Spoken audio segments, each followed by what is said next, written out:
Alright guys, welcome back to the channel. Welcome if you're new. Thank you for taking time out of your day to check the video out. We have more PlayStation news, rumors, and leaks to go over and cover. So do me a favor before we get into these topics. If you end up enjoying the video or finding it informative, be sure to leave it a like. Helps the videos out way more than you know. And if you are new here to the channel, please consider subscribing as well. We're starting here talking about Resident Evil 4 Remake, a game I'm personally very excited about. We have a ton of new information that we're getting about this game coming from Game Informer. So I actually came across a tweet from Jaw Muncher, who seems to have put together a compilation of all of the important things you are going to want to know about when it comes to Resident Evil 4 Remake. So what I'm going to do now is just read them off in the order that they're put down here.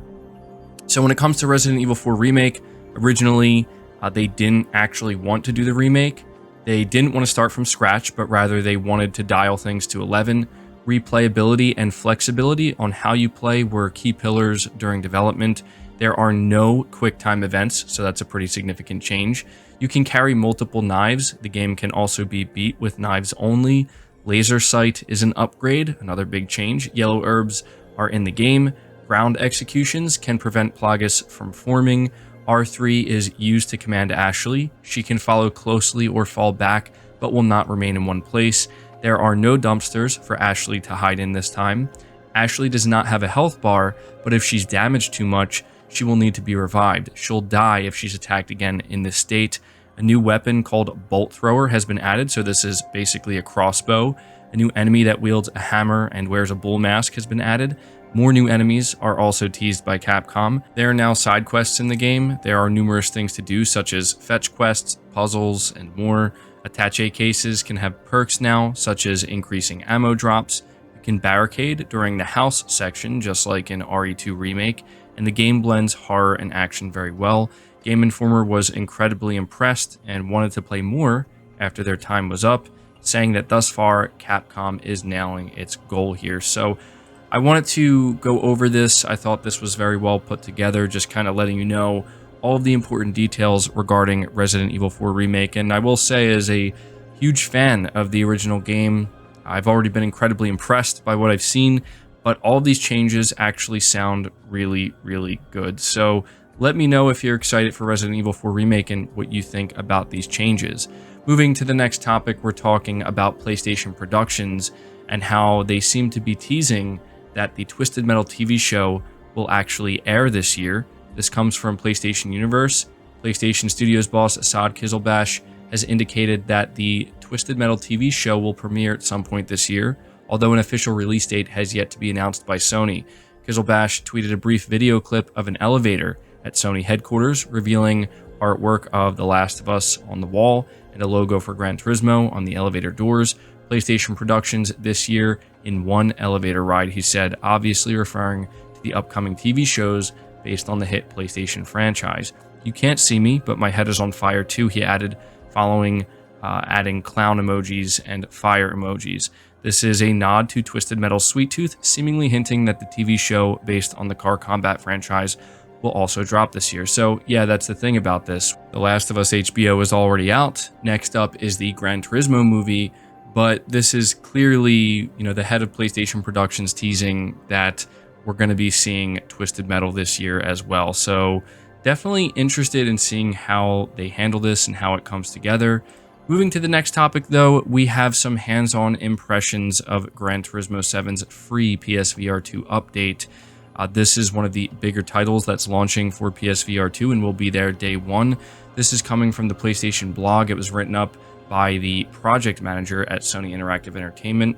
And they say here, while Gran Turismo Sport offered a tantalizing taste of the GT experience using the original PlayStation VR, letting users don the headset for a limited slice of the game, GT7 supports PSVR2 with no such compromises. The cars, tracks, races, and license tests are all here, with the exception of split-screen support, and playing the game again with the new headset and DualSense controller is nothing short of revelatory, even as someone who logged more than 200 hours on the track throughout 2022. So these are his impressions. Big surprise, it looks amazing. GT7 is a stunner, but as I assumed, the conversion to PSVR2 might entail some obvious but understandable compromises. That said, I'm pleased to report that my concerns were unfounded as the game looks marvelous in its VR conversion. Image quality and clarity are dramatically improved over those of GT Sport, and I never felt myself weighing the pros and cons of the visuals compared to simply playing on a flat TV display. In short, the game looks great and really highlights the virtues of PSVR2. Next up, he is talking about how you can view all of your cars in the showroom. He says players can now look around at any of the 450 plus cars in the game using the VR showroom, which is accessible from your garage. This feels like the natural culmination of Polyphony's incredible efforts in bringing each car to life. The plastics, wood paneling, leather, vinyl are now viewable at your leisure. Getting up close and personal with various stereo systems, dashboards, and dials is weirdly one of the things I'm most looking forward to once I have a PSVR 2 at home. The novelty of peering around the back seat of each car cannot be understated. He talks about head tracking and how it's a game changer. While it may sound unremarkable on paper, being able to freely look around during a race with your view untethered from the front of your car provides tangible benefits, both in terms of performance and presence within the virtual world. For example, while driving into a sharp corner, it's possible to look beyond the immediate turn to the rest of the track and plan your next move. This is one of those intuitive, real-life driving behaviors that feels somewhat uncanny to experience in a game. He also talks about a new sense of scale and speed. Another upshot of the I'm actually driving a Mazda 787B feeling is a newfound sense of claustrophobia and danger in a good way. Motorsport can be quite dangerous, and those of us with no personal experience can get a better sense of that in VR. The increased tangibility of a race car's purpose-built rough and ready interior, along with the real limitations on visibility, narrower windshields, roll bars, etc., dramatically heightens the sense of speed and intensity of a race. On the opposite end of the spectrum, PSVR 2 offers a new perspective on the track environments themselves. For example, the mountain range at Dragon Tail feels genuinely huge and imposing, and the desert at Willow Springs somehow feels, well, more desert-like. The vast emptiness of this Southern California expanse is perceptibly vast and empty. It's a sensation I've never had in a game before, and it made tearing around the arid landscape feel liberating. He closes it out by saying, my time with GT7 also highlighted one identical benefit of the new PSVR 2 hardware that I haven't previously considered. Since the headset no longer requires a camera to track your position in 3D space, you no longer must be overly concerned with your position relative to the TV. It's a small change that I anticipate will make me far more likely to use the headset during daily play sessions. So yeah, I know that was a bit much, but you know, it sounds incredible, right? Like, I think GT7 is one of the biggest, if not the biggest launch title that will be available for PSVR 2. And, you know, it's just cool to kind of hear these impressions and hear how much of a game changer it actually is.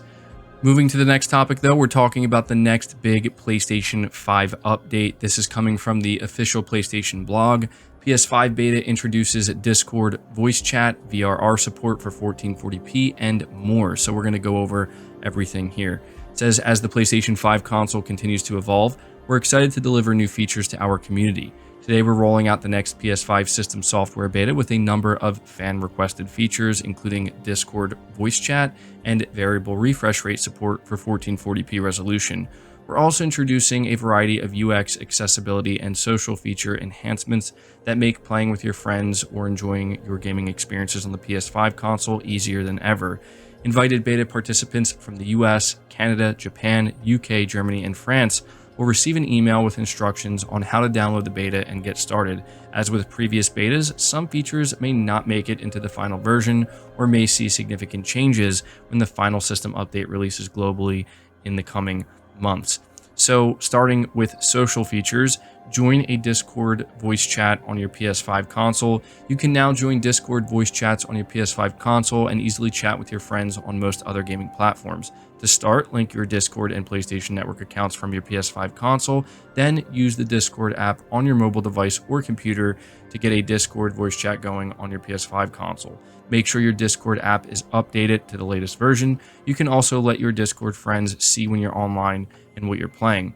Note, if you've linked your PlayStation Network and Discord accounts in the past to display what game you're playing, you'll need to link your accounts again on your PS5 console to grant the new permissions needed for Discord voice chat. The next feature is start or request a share screen from your friend's profile. You can now send a share screen request or start sharing your screen with a friend directly from their profile. Simply select the share screen icon on your friend's profile to start a new session. Next in line, new join game icon in party chats. On the voice chat card, a joinable icon will be displayed for party members playing a game you can join. You can join the game directly by selecting the player and then selecting join game from the menu. Next up, new friends who play tile. In game hubs, you can now see which of your friends have the game, who is currently online, and who is currently playing the game. By selecting the tile, you can see what your friends are doing now, and you can also access your friends' profiles, where you'll be given more interaction options. Next up, manually upload game captures to the PlayStation app.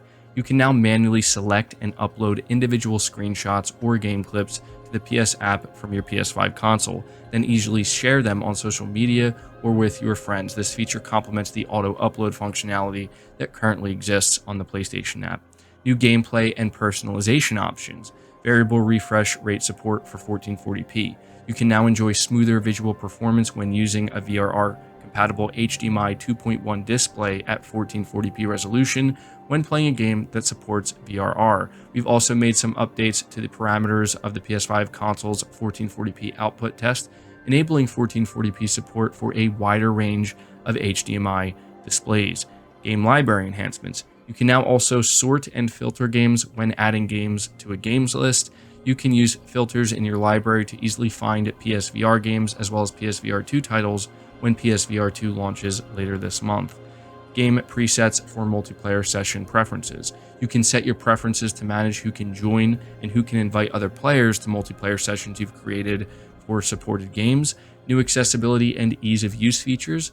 PS4 to PS5 save data migration. We're making it easier for you to access your PS4 save data on your PS5 console through two ways. When you download or install a PS4 game on your PS5 console, a notification that PS4 save data is available in your PlayStation Network cloud storage will appear if your PS5 console doesn't already have save data for the game. Simply select the notification to download your save data. When you download or install a PS5 game that can load PS4 save data, such as a PS5 version of a game that was also released on PS4, the same notification will appear if the game supports that feature. Note, online storage for save data requires a PlayStation Plus subscription. PS5 to PS5 data transfer. You can now easily transfer the data on your PS5 console, including games, save data, user profiles, settings, screenshots, and videos, to another PS5 console using a local Wi-Fi network or a LAN cable. You can either transfer the data during the initial PS5 console setup or later from the settings menu. This process doesn't remove or modify the data on your original PS5 console. Screen reader improvements. The screen reader now gives you more detailed guidance when navigating the console. It will now tell you which direction you can move from the currently selected component, as well as your current position in a component with multiple items. Additionally, when using the screen reader to view web pages, you'll now see borders around the section that's being read aloud.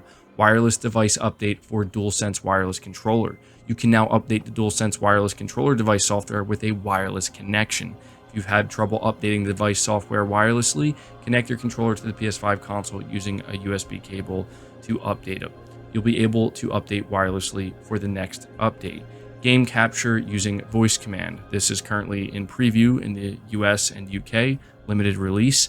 Voice command now supports using your voice to save video clips of your gameplay. Say, hey PlayStation, capture that, to save a video clip of your recent gameplay. The default duration saved is based on your settings. You can also save a specific duration of your gameplay from 15 seconds to 60 minutes, for example, to say 5 minutes. Say, hey PlayStation, capture the last 5 minutes. Say, hey PlayStation, start recording to manually start a new gameplay recording. You can then say, hey PlayStation, stop recording to end the recording and save the video clip. Voice command preview is currently available in English for beta participants with accounts registered in the US and UK, like we said.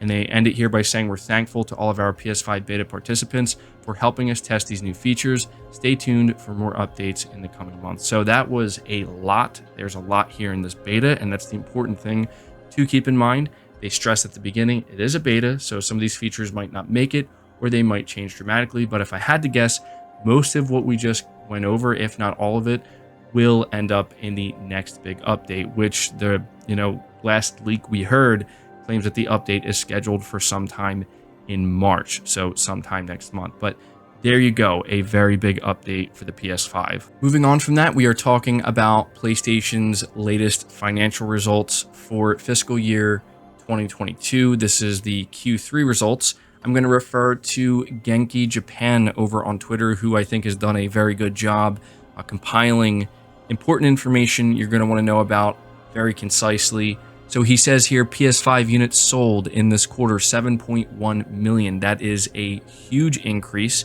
compared to previous quarters. Sony was really struggling, only selling a couple million units, but clearly as availability increased, you're seeing the sales increase quite dramatically. Lifetime PS5 sales have now reached 32.1 million. So, just at the beginning of January, Sony announced that the last quarter they were sitting at 30 million. Full game software units sold 86.5 million. First party software units 20.8 million. Digital download ratio 62%. PS Plus subscribers are at 46.4 million. Monthly active users at 112 million. This was an absolutely insane quarter for PlayStation. It's worth noting that Sony states their sales have increased 53% overall year over year, driven by all the things we just listed. And on top of that, they've made $8.79 billion in revenue, which has set a new industry record for this quarter. So that is not only very impressive, but kind of insane. Just goes to show, how the growth is really there for PlayStation. And, this is something that if you are a fan of their games, and of the things that they do, you want to see that. Now, I have another article here from PlayStation Lifestyle where it says PS5 is significantly beating Xbox in sales, says Sony. Sony CFO Hiroki Totoki, who, by the way, was actually promoted. He's starting April 1st, going to be the president of Sony. He's also going to remain the CFO and, handle those responsibilities, but, pretty big move there. He stated that the percentage of PS5 consoles in the United States has expanded significantly compared to its peers. In an earnings announcement for the third quarter of fiscal year 22, which was live streamed earlier on February 2nd, he reveals that Sony was worried about the Xbox Series consoles catching up with the PS5, but recent numbers have helped to quell its fears. As translated by Twitter user Genki Japan once again, says in the United States, also in summer, there were some narrowing of the gap between PS5 and its peers, but more recently, our share has expanded significantly. Having said that, however, this is something dynamic, so we have to watch the situation carefully from the fourth quarter onwards. This is a pretty big deal. I mean, what we are seeing is, I think, what a lot of people predicted, and that is, once PS5s became widely available, you're just going to start to see them being sold, at a very rapid rate. And these results definitely tell us that. On top of that, Sony is apparently so confident in the PS5, it's actually bumping up its shipment estimate. This is being reported by Push Square. Sony has said that it aimed to ship 18 million PS5 consoles during the current fiscal year, which is scheduled to end on March 31st, 2023. That is a bullish figure, which would have required it to ship an extraordinary 5.2 million units during the current quarter. But the company is feeling so confident in its manufacturing pipeline that it's actually increased its guidance to 19 million units. That means that the company now expects to ship 6.2 million units during the current quarter, which is just 900K less than the 7.1 million units it shipped during the previous 3-month period, ending on December 31st, 2022, which of course included key holiday shopping windows such as Thanksgiving and Christmas.